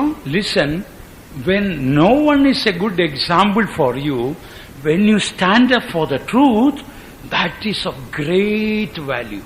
நீ ஒருவரும் உங்களுக்கு ஒரு நல்ல மாதிரியாக காணப்படாததான சமயங்களிலே நீங்கள் அந்த நேரங்களிலே சத்தியத்திற்கென்று உறுதியாய் நிற்பீர்கள் என்றால் அது மிகவும் விலையேற பெற்றதாய் உங்கள் கணக்கிலே அது கணக்கிடப்படும். మీరు వెళ్ళు స్థలంలో మీకు ఎవరునో మాదిరికరంగా లేనప్పుడు మీరు నిశ్చయంగా సత్యం కొరకు నిలబడినట్లయితే అది ఎంతో గొప్ప మూల్యమై ఉన్నది. Sometimes in future you and I may face problems that there will be no one to stand with us. ஒருவேளை இன்னும் வரப்போகிறதான நாட்களிலே நமக்கு நல்ல முன்மாதிரியாக இருக்கக்கூடியதான ஒருவரும் இல்லாததான சந்தர்ப்பத்திலே நீங்களும் நானும் பலவிதமான பிரச்சனைகளை சந்திக்க கூடும். రాబో దినముల్లో కూడా మంచి మాదిరిగా ఉండేవారు లేకుండా మీరును నేనును అనేక సమస్యలు గుండా వెళ్ళవచ్చును. That is the time, like Ruth, we must stand up அப்பொழுதுதான் நாம் ரூத்தை போல உறுதியாக நிற்க வேண்டியதான ஒரு சமயம். అప్పుడే మనము రూతు వలె స్థిరముగా నిలబడు సమయమైనది. 1962 was a year of great crisis in our church. 1962 வருடம் நம்முடைய சபைக்கு மிகவும் பிரச்சனைகளும் கஷ்டங்களும் நிறைந்ததான ஒரு காலகட்டமாய் காணப்பட்டது. 1962 సంవత్సరం మన సంఘములో గొప్ప సమస్యలు కలిగిన సమస్యగా ఉండేను. So many things happened. அந்நாட்களிலே பலவிதமான காரியங்கள் சம்பவித்தன. ఆ దినములో అనేక కార్యములు సంభవించెను. So many pastors, elders, workers, believers left and gone, perhaps half of the church. எத்தனையோ பாஸ்டர்மார்கள், விசுவாசிகள், மூப்பன்மார்கள், எல்லா ஊழியக்காரர் எல்லாரும் நம்முடைய சபை விட்டு போய்விட்டார்கள். ஏறக்குறைய பாதி அளவுக்கு சபை குறைந்து விட்டது. పాస్టర్ గారు, విశ్వాసులు, సేవకులు అనేకులు వెళ్లిపోయినారు. సహు మంది కంటే ఎక్కువగా వెళ్లిపోయింది. That time Pastor S.B. Ernest was a young man. அந்த நேரத்திலே பாஸ்டர் எஸ்பி அர்னஸ்ட் அவர்கள் ஒரு வாலிபனாய் இருந்தார். ఆ సమయంలో పాస్టర్ ఎస్బి అర్నస్ట్ గారు ఒక యవనుడై ఉండేను. That time he encouraged the whole church. அந்த நேரத்திலே அவர் முழு சபையையும் உற்சாகப்படுத்தி தைரியமூட்டினார். ఆ సమయంలో సంఘమునంతయు ఆయన ఉత్సాహపరిచి ధైర్యపరిచెను. He wrote some circular sort of letter, and during that time there was no photocopying or anything, cyclostyling, and he after cyclostyling he sent it all over to almost all the important workers and important faith homes. அந்நாட்களிலே அவர் ஒரு சுற்றறிக்கை எழுதி பல நகல்களை எல்லாம் அவர் எடுத்து அங்க இருக்கிறதான எல்லா விசுவாச வீடுகளுக்கும் இதை அவர் அனுப்பினார். అతడు ఒక ప్రకటనను రాసి దాన్ని నకలుగా చేసి ప్రతి విశ్వాస గృహమునకు పంపియున్నాడు. He was telling, when the ship is sinking, that is the time the crew have to be faithful to rescue the last, even the last passenger.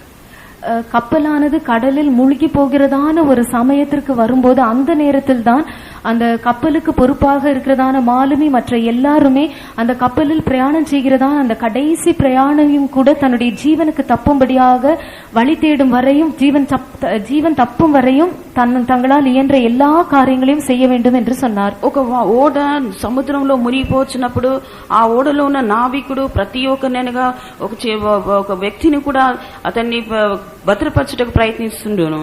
When the ship is sinking, if any crew will leave the ship, then that crew, that man will not be counted as a faithful man in his service. இவ்விதமாக கப்பல் மூழ்கையில் இந்த கப்பலுக்கு பொறுப்பாக இருக்கிறதான மனுஷர்களில் யாராவது ஒருவன் தன் ஜீவன் தப்ப ஓடி போக வேண்டும் என்று பிரயாசப்படுவான் என்றால் அவன் தன்னுடைய வேலை நாட்களில் எல்லாம் அவன் உண்மையுள்ளவன் என்று அவன் கருதப்பட முடியாது என்றார். ఈ విధముగా ఓడనున్నది సముద్రంలో మునిగిపోయినప్పుడు అందరినీ దక్కించుట కంటే తన ప్రాణం దక్కించుకొనుటకై అతడు ప్రయత్నం చేసి బయటికి వచ్చిన యెడల నిజంగా అతడు చేయి పనిలో నమ్మకస్తుడైన వాడుగా ఉండడు. So he encouraged the servants of God, you are the crew in the ship, which is a type of church. ஆகவே அவர் தேவனுடைய ஊழியக்காரர்களை எல்லாம் அதிகமாக உற்சாகமூட்டி தைரியப்படுத்தி நீங்களே அந்த கப்பலில் இருக்கிறதான அந்த கப்பல் சபைக்கு மாதிரியாக இருக்கிறது, அந்த கப்பலுக்கு பொறுப்பா இருக்கிறவர்கள் நீங்களே என்று அவர் சொன்னார். అందుకొరికి ఈ విధంగా సమస్యలు గుండా వెళ్ళినప్పుడు ఆ ఓడకు మీరే బాధ్యతలై ఉన్నారని చెప్పి ఈ విధంగా వారిని ప్రోత్సాహపరిచెను. This is not the time to give up, this is the time to stand up. இந்த நேரத்தில் வேண்டாம் என்று சொல்லி ஓடி போகக்கூடிய சந்தர்ப்பம் இது அல்ல, இதுதான் நீங்கள் தைரியமாக எழும்பி நிற்க வேண்டிய நேரம் என்றார். ఈ సమయంలో వద్దని పరిగెత్తి పారిపోవట కాదు, కానీ ఈ సమయంలో మీరు ధైర్యంగా ఉండవలేను. So he encouraged every servant of God like that. இவ்விதமாக ஒவ்வொரு கர்த்தருடைய ஊழியக்காரனையும் அவர் அதிகமாக தைரியப்படுத்தினார். ఈ విధంగా ప్రతి సేవకుని అధికంగా ధైర్యపరిచెను. So from this first chapter, few things we can learn, few important things we can learn. ஆகவே இந்த முதலாம் அதிகாரத்திலிருந்து சில முக்கியமான காரியங்களை நாம் கற்றுக்கொள்ளலாம். కాబట్టి మొదటి అధ్యాయంలో కొన్ని ప్రాముఖ్యమైన విషయాలు మనం నేర్చుకోగలము. When you face problems and sufferings, one of the three things you can do.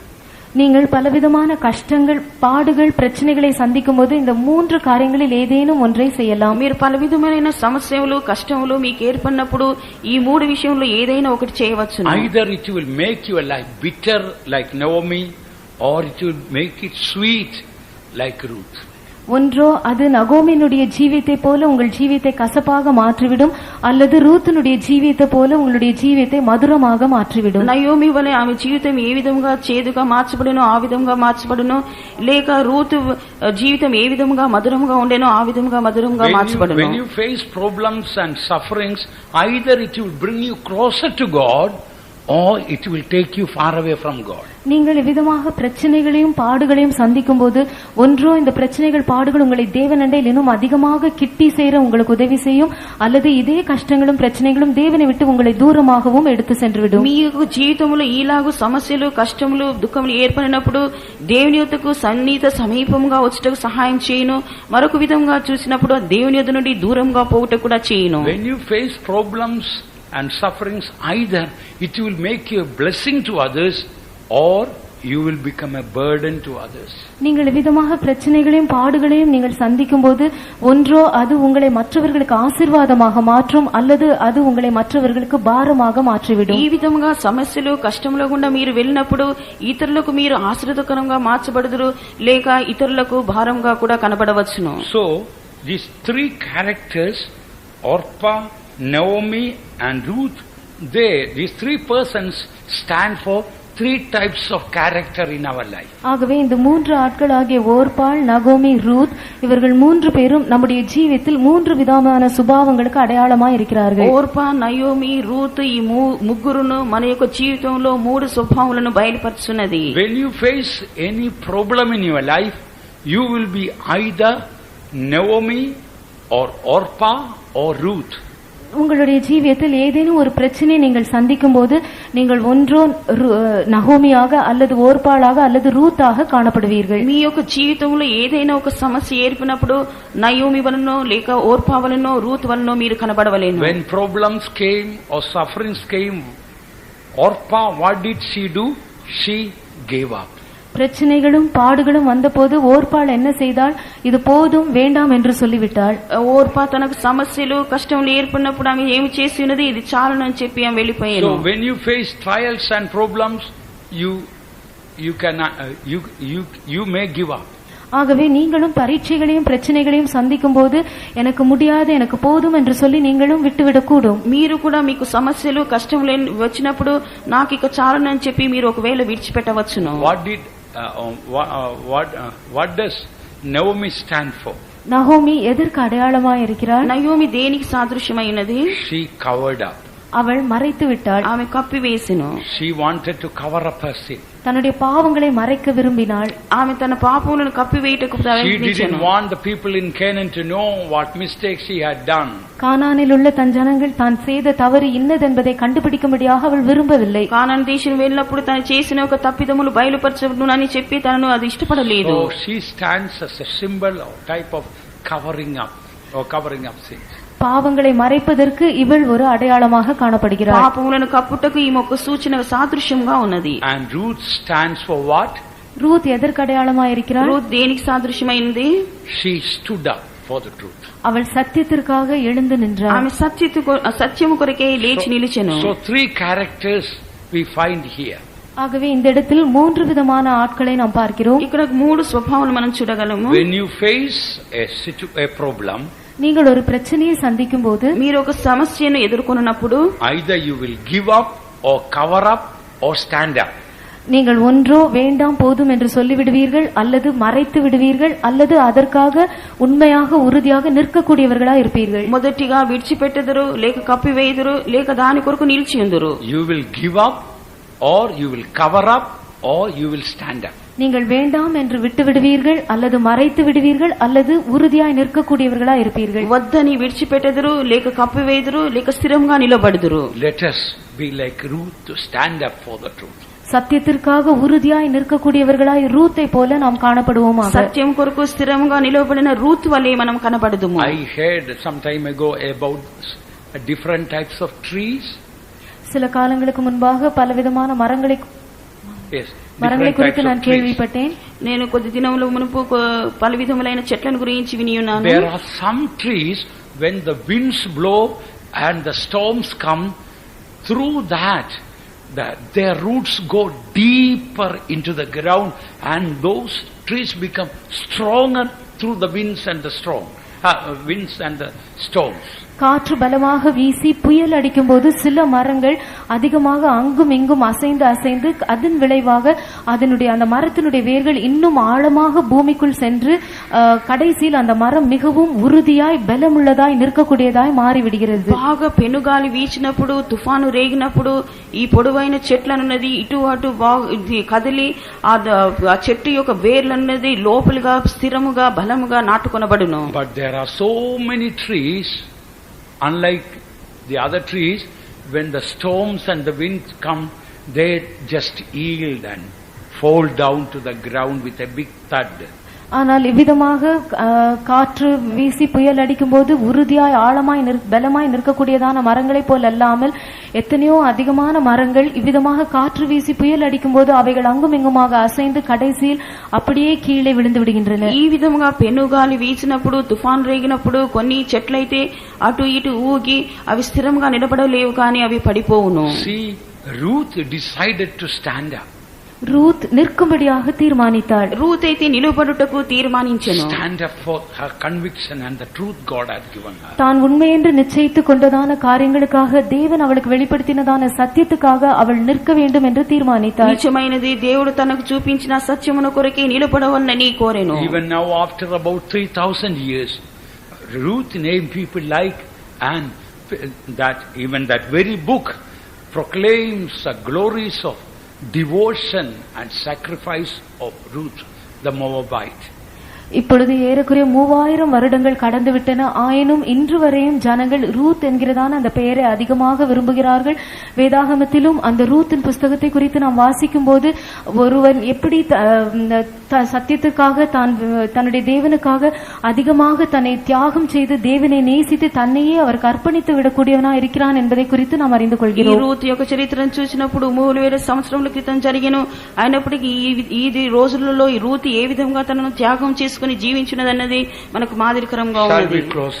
நாம் நம்முடைய கண்களை மூடுவோம். మన కన్నులను మూసేదము. You will be one of these three characters today. இந்த 3 ஆட்களில் அவர்களுக்குரியதான சுபாவங்களில் நீங்களும் ஒரு ஆளாய் இப்பொழுது காணப்படலாம். ఈ ముగ్గురులో కనబడిన ఈ 3 స్వభావంలో మీరు ఒకరై కనబడవలేను. You may be either Orpah or Naomi or Ruth. நீங்கள் ஒருவேளை ஓர்பாவா இருக்கலாம் அல்லது நகோமியாக இருக்கலாம் அல்லது ரூத்தாக காணப்படலாம். మీరు ఒకవేళ ఓర్పా వలనో లేక నయోమి వలనో రూత్ వలనో ఉండవచ్చును. Either you can cover up or you can give up or you can stand up. நீங்கள் ஒன்றோ மறைத்து விடலாம் அல்லது போதும் வேண்டாம் என்று சொல்லி விட்டு விடலாம் அல்லது நீங்கள் எழுந்து நிற்கலாம். మీరు ఒకవేళ కప్పివేయవచ్చును, రెండవదిగా విడిచిపెట్టవచ్చును, మూడవదిగా నిలబడవచ్చును. Beloved ones, let us be like Ruth. அருமையானவர்களே, நாம் ரூத்தை போல் காணப்படுவோமாக. ప్రియులారా, మనం రూత్ వలె కనబడుదుము. Who can separate me from the love of Christ? கிறிஸ்துவில் உள்ள அன்பை விட்டு என்னை பிரிப்பவன் யார்? క్రీస్తు ప్రేమ నుండి నన్ను ఎడబాపునది ఎవరు? Shall tribulation or distress or persecution or peril or sword or famine, nay, in all these things we are more than conquerors through him that loved us. உபத்திரவமோ நாசமோசமோ பட்டயமோ துன்பமோ வியாகுலங்களோ இவை நம்மை கிறிஸ்துவின் அன்பை விட்டு பிரிக்க முடியுமா? இவை எல்லாவற்றையும் நாம் நம்மில் அன்பு கூறுகிறவராலே முற்றும் ஜெயம் கொள்கிறவர்களாயிருக்கிறோமே. శ్రమయైనను బాధయైనను హింసయైనను కరువైనను ఉపద్రవమైనను దేనైనను మన క్రీస్తు ప్రేమ నుండి మనల్ని ఎడబాపదు. అయితే మనము ప్రేమించిన వాని ద్వారా మనము వీటన్నిటిలో అత్యధిక విజయం పొందుతున్నాము. Let us decide to stand up for Jesus. యేసుவுக்காக நாம் நிற்கும்படியாக தீர்மானிப்போமாக. యేసు కొరకు నిలబడుటకు మనం తీర్మానించెదము. If you become an Orpah and give up, and you will no more be heard afterwards. நீங்கள் ஒரு ஓர்பாடாக மாறிவிட்டு வேண்டாம் என்று சொல்லி விட்டு விடுவீர்கள் என்றால் அதன் பின்பு ஒருவரும் உங்களை குறித்து ஒரு விஷயத்தையும் கேள்விப்படவே முடியாது. ఓర్పావలే వద్దని చెప్పి మీరు విడిచిపెట్టినట్లయితే మీ గురించి ఎవరును ఏ కార్యమును చెప్పుకొనలేరు. Let us be bold like lion. நாம் சிங்கத்தை போல தைரியம் உள்ளவர்களாயிருப்போமாக. మనం సింహం వలె ధైర్యం గలవారంగా ఉందుము. People around you may be discouraging you. உங்களை சுற்றி இருக்கிறதான ஜனங்கள் ஒருவேளை உங்களை அதைரியப்படுத்தலாம். మీ చుట్టూనున్న వారు ఒకవేళ మిమ్మల్ని అధైర్యపరచవచ్చును. Don't give up. Don't give up. ஆனால் நீங்களோ வேண்டாம் என்று விட்டு விட வேண்டாம். అయితే మీరు వద్దని చెప్పి విడిచిపెట్టవద్దు. Let me stand for Jesus and die for Jesus. நான் இயேசுவுக்காக நின்று இயேசுவுக்காகவே மரிக்கட்டும். యేసు కొరకు నిలబడి యేసు కొరకే మనం చనిపోవుదుము. Let anyone discourage me. யார் என்னை அதைரியப்படுத்தினாலும் பரவாயில்லை, ఎవరైనా నన్ను అధైర్యపరిచినప్పటికీ సరే, I want to be like the tree planted in the house of God. தேவனுடைய வீட்டில் நாட்டப்பட்டதான ஒரு விருட்சத்தை போல் நான் இருக்க விரும்புகிறேன். దేవుని మందిరంలో నాటబడిన ఒక చెట్టు వలె ఉందును. Let us make a consecration and pray. நாம் இதற்கு இவ்விதமாக ஒரு பிரதிஷ்டை செய்து ஜெபிப்போம். మనం ఈ విధంగా ప్రతిష్ఠ చేసి ప్రార్థించదము. And the Lord will strengthen us. தேவன் நம்மை பலப்படுத்துவார். అప్పుడు దేవుడు మనల్ని బలపరచును. God will make us a blessing to millions. தேவன் அநேகருக்கு நம்மை ஆசீர்வாதமாக மாற்றுவார். దేవుడు అనేకులకు మనల్ని ఆశీర్వాదంగా మార్చును. Stand up for Jesus. இயேசுவுக்காக நிற்கும்படியாக பிரயாசப்படுங்கள். యేసు కొరకు నిలబడుటకు ప్రయత్నించుడి. Let us fight for the truth. சத்தியத்திற்காக நாம் போராடுவோம். సత్యం కొరకే మనం పోరాడుదుము. Amen. Hallelujah. Hallelujah, Lord. Amen, Lord. Hallelujah, hallelujah, hallelujah. Oh, Jesus. In the mighty name of Jesus. Oh God, every discouraging spirit, let it go from thy people, O God. Encourage thy people, O God. Encourage thy people, O God. Encourage thy people, O God. Oh God, help everyone to stand up for you, O God. Amen. Hallelujah. Hallelujah.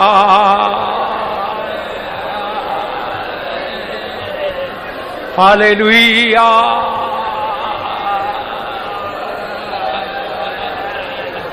Amen. Hallelujah. Praise the Lord. Hallelujah. Hallelujah. Hallelujah. Hallelujah. Hallelujah. Hallelujah. Hallelujah. Hallelujah. Hallelujah. Hallelujah. Amen.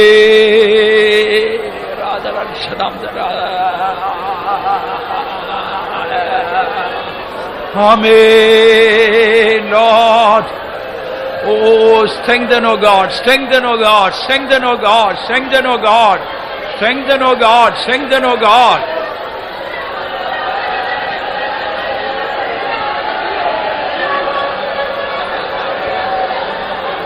Hallelujah, hallelujah. Hallelujah, hallelujah. Hallelujah, amen. Praise ye Jesus. Amen.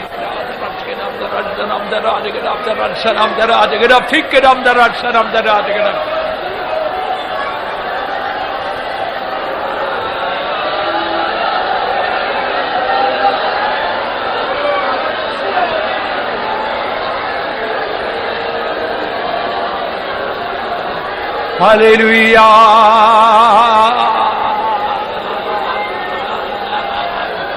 Hallelujah. Amen.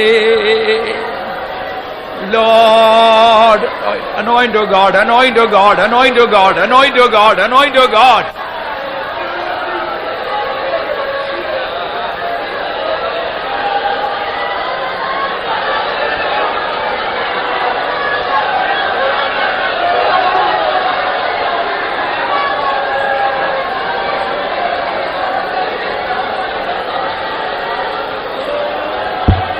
The Spirit of God, beloved ones, is called the Spirit of encouragement.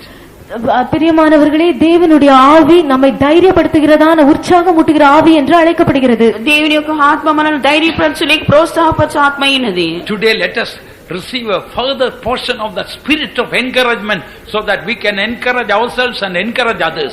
இன்று நாம் நம்மை நாமே தைரியப்படுத்தி திடப்படுத்திக் கொள்ளும்படியாகவும் மற்றவர்களை தைரியப்படுத்தும்படியாகவும் அந்த தைரியப்படுத்துகிறதான ஆவியை இன்னும் அதிகமாய் நமக்கென்று இன்று பெற்றுக்கொள்வோமாக. మనం ధైర్యపరచుకొని ప్రోత్సాహపరచుటకును ఇతరులను ధైర్యపరిచి ప్రోత్సాహపరచుటకును ఆత్మను మనం పొందుదుము. Amen. Let the spirit of encouragement come now. இப்பொழுதுதானே அந்த உற்சாகமூட்டி தைரியப்படுத்தக்கூடிய ஆவி நம்மேல் இறங்கட்டும். ఇప్పుడే ఆ ప్రోత్సాహపరిచి ధైర్యపరిచే ఆత్మ మనల్ని మనం ఉందుము. Hallelujah.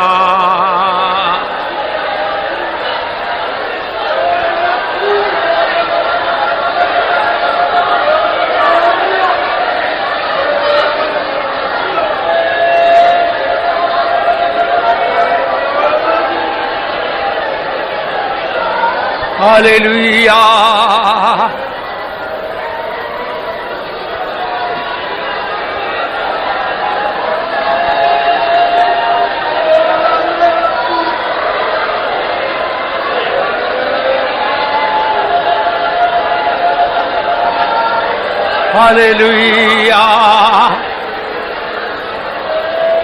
Hallelujah. Hallelujah. Hallelujah. Hallelujah.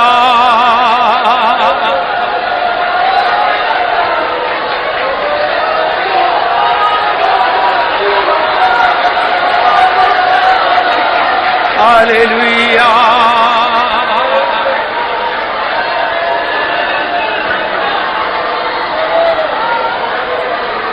Hallelujah. Hallelujah. Amen. Praise you, God. Praise you, God. Praise you, God.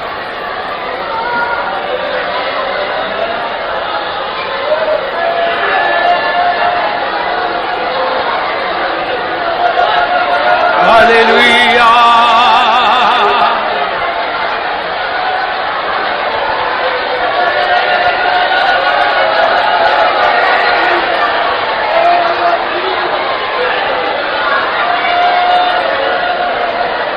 Hallelujah.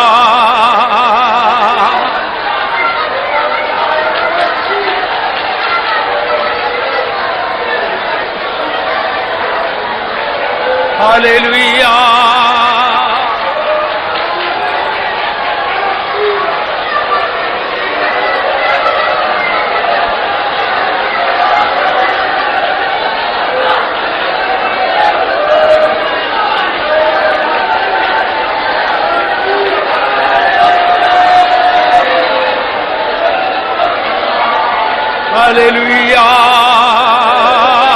Hallelujah. Hallelujah.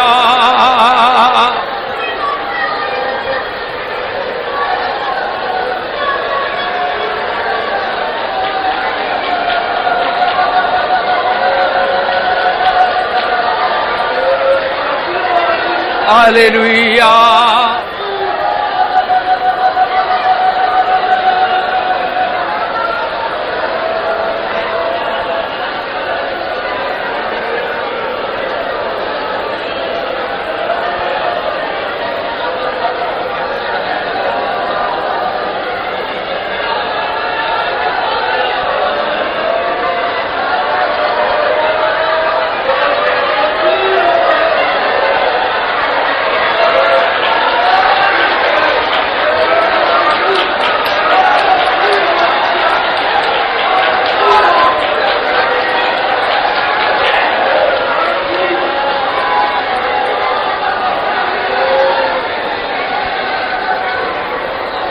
Hallelujah.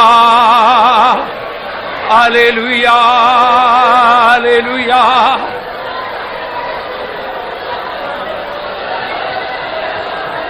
Amen.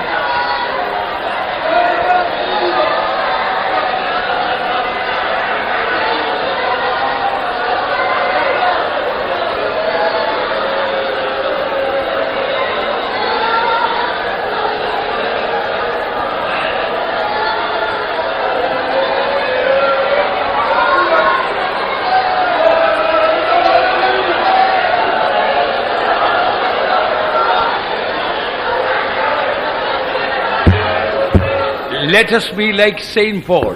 நாம் பரிசுத்த பவுலை போல் இருப்போமாக. మనం పరిశుద్ధమైన పౌలు వలె ఉందుము. I know whom I believe. நான் விசுவாசித்திருக்கிறவர் இன்னார் என்று அறிவேன். నేను నమ్మిన వారిని ఎరుగుదును. He is able to keep that which I entrusted unto him against that day. நான் அவரிடத்தில் ஒப்பு கொடுத்ததை அந்நாள் வரையும் அவர் காக்க வல்லவராயிருக்கிறார். నేను అప్పగించిన దాన్ని ఆ దినం వరకు కాపాడుటకు ఆయన శక్తిమంతుడైనాడు. Faithful is he that calleth you, he will do it. உங்களை அழைத்தவர் உண்மையுள்ளவர், அவர் அப்படியே செய்வார். మిమ్మల్ని పిలిచిన వాడు నమ్మకమైన వాడు అలాగే చేయును. He will keep us to the end. அவரே நம்மை முடிவு பரியந்தம் பாதுகாத்துக் கொள்வார். ఆయనే మన అంతం వరకు కాపాడును. Amen. Praise the Lord. Praise the Lord. Praise the Lord. Praise the Lord. Praise the Lord.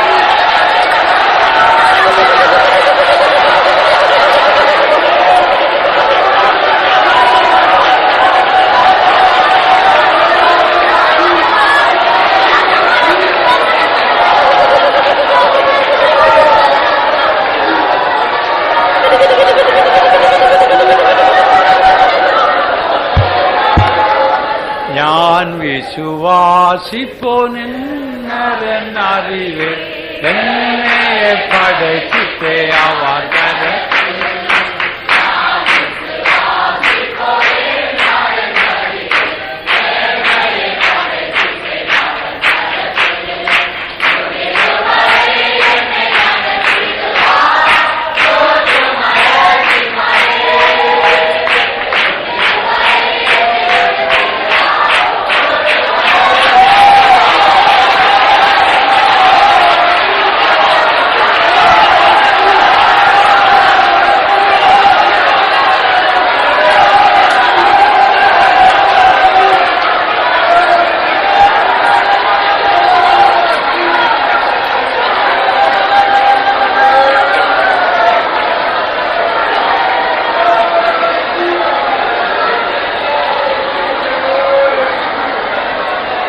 Hallelujah. Hallelujah. Hallelujah.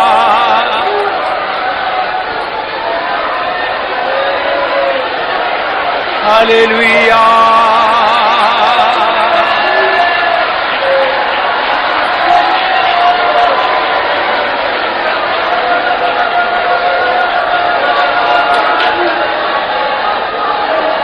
Hallelujah, hallelujah, hallelujah, hallelujah.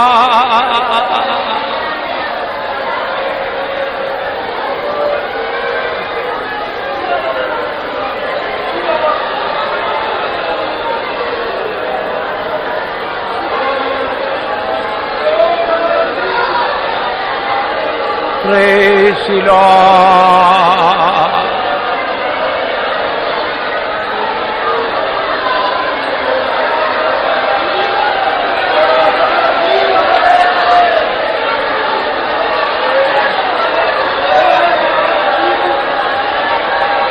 Hallelujah.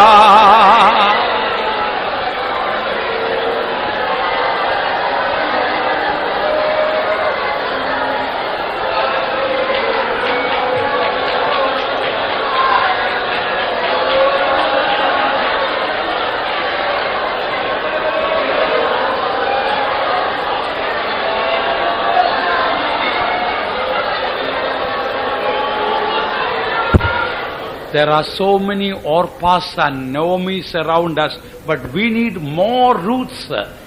நம்மை சுற்றிலும் எத்தனையோ ஓர்பாக்களும் நகோமிமார்களும் காணப்படுகிறார்கள், ஆனால் நமக்கோ அநேக ரூத் தான் தேவை. మన చుట్టూ అనేక ఓర్పాలు నయోమిలు కనపడుచున్నారు, అయినప్పటికీ మనకు రూతులు అవసరమైనారు. There are so many people give up, discouraged and cover up their sins. தங்களுடைய பாவங்களை எல்லாம் மறைத்துவிட்டு போதும் என்று சொல்லி சோர்வடைந்து விட்டு விடுகிறதான எத்தனையோ ஜனங்கள் இருக்கிறார்கள். తమ తప్పిదములను కప్పివేసుకొని ఇది చాలని చెప్పి అనేకులు విడిచిపెట్టి వారున్నారు. We need people like Ruth with a spirit of encouragement. ஆனால் நமக்கோ தைரியமூட்டி உற்சாகப்படுத்துகிறதான ஆவியை உடைய ரூத்தை போல இருக்கிற அநேகர் தான் தேவைப்படுகிறார்கள். మనకైతే ధైర్యం కలిగి ప్రోత్సాహపరచు రూత్ వంటి ఆత్మగల వారు ఉండవలెను. We need more Ruth to stand up for the truth and fight for the truth. சத்தியத்துக்காக நின்று சத்தியத்துக்காக போராடும்படியாக நமக்கு இன்னும் அநேகம் ரூத் தான் தேவை. సత్యం కొరకు నిలబడి సత్యం కొరకు పోరాడుటకు రూత్ వలె అనేకులు మనకు అవసరమైనారు. Let us praise God. இதற்காக நாம் கர்த்தரை ஸ்தோத்திரிப்போம். దాని కొరకే స్తోత్రం చేయుదుము. Praise the Lord, praise the Lord, praise the Lord, praise the Lord, praise the Lord.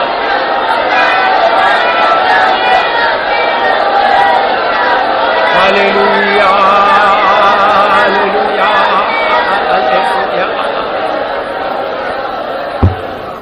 Let us pray.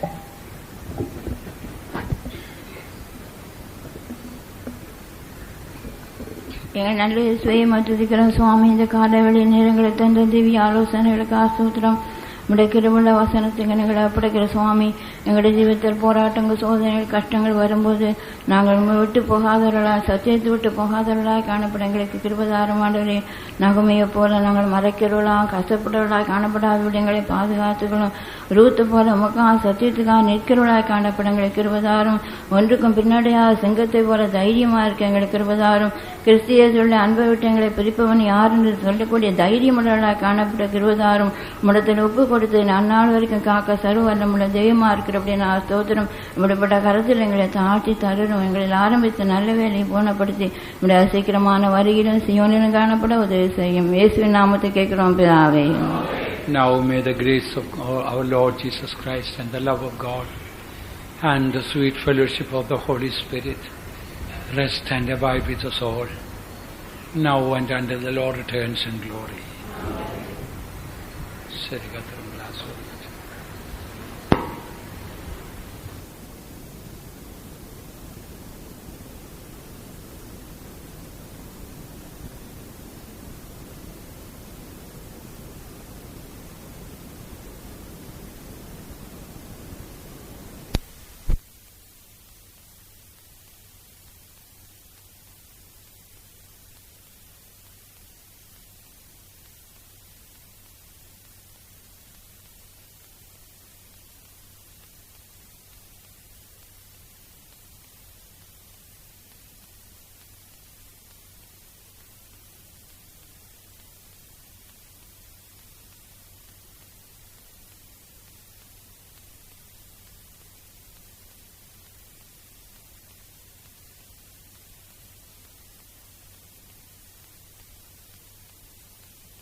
weeks ago we had learned few things from the book of Ruth. 2 వారங்களுக்கு మున్பாக రూతిன் పుస్తకத்திலிருந்து சில కార్యங்களை நாம் కற்றுకొண்டோம். 2 వారముల క్రితంగా Ruth గురించి కొన్ని విషయాలను మనం నేర్చుకొని ఉన్నాము. One important truth we learned is that if we have to destroy our life and ministry, the easiest thing is to run away from our problems. நாம் கற்றுக்கொண்ட ஒரு முக்கியமான சத்தியம் என்னவென்றால், நம்முடைய ஜீவியத்தையும் நம்முடைய ஊழியத்தையும் நாம் அழித்துக் கொள்ள வேண்டும் என்றால் நாம் சந்திக்கிறதான பிரச்சனைகளிலிருந்து தப்பி ஓடும்படியாக வழி தேடுவதாகும். ఒక ప్రాముఖ్యమైన విషయం నేర్చుకొని ఉన్నామనగా మన జీవితము మన పరిచర్య